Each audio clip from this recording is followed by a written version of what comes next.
Hello guys to my vlog. Hello guys, welcome to my vlog. Ingon pa ni Ilo, nag number 4 na siya guys. Struggle mi sa number 3 guys. Sige na, dali na. Ipasin sa kumapa. Sa kumama. Sa teacher po. Sila magkuhan sa teacher, mag-send sa teacher. Sige, tiwas sa sana. Ang 8, 9, 10 pa dahil ha. 6, 7, 8, 9, 10. Ang tuol. So okay ra na. Bigger gamay. Ayaw kay siya iniwang. Sana siya wangkig na 4. Para ito ba? Red, blue to red. Dayon blue to blue. Sige. Tuol. Be, tanaw be? Tarong nga. Madugay lagi kay usab lagi dayon lagi ba? Ayaw kapoy-kapoy. Nana dyan na mag-school. Di ba gusto na ka mag-school? Dili lang ko gusto matumba Ay, matumba sa? school. Ay, sige lang. Okay ra. O dagat mo push na mo bangga ko. Magdili ka magdagandagan. Aron di ka matumba. Ikaw.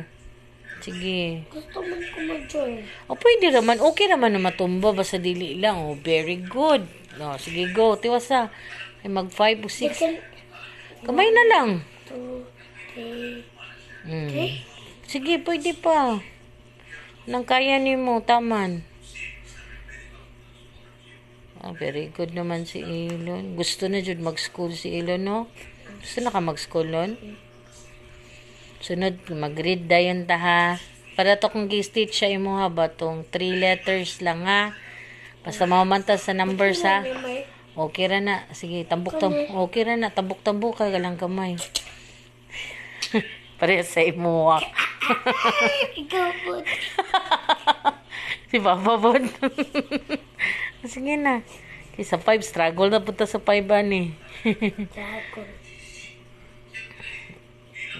Nabalo naman si Elon sa 5. Balo na ka sa 5?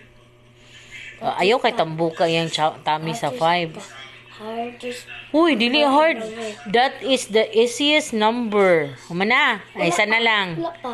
Napaduwa. 1, 2. Sige, go. Grabe. Gusto na dyan siya magsulat, bye. Very good na Elon, bye.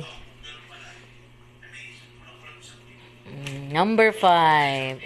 Let's go to the number 5. Ana pa, sige. Ako saning i-post, ay stop din. Magkuha na po ko, video na po ko.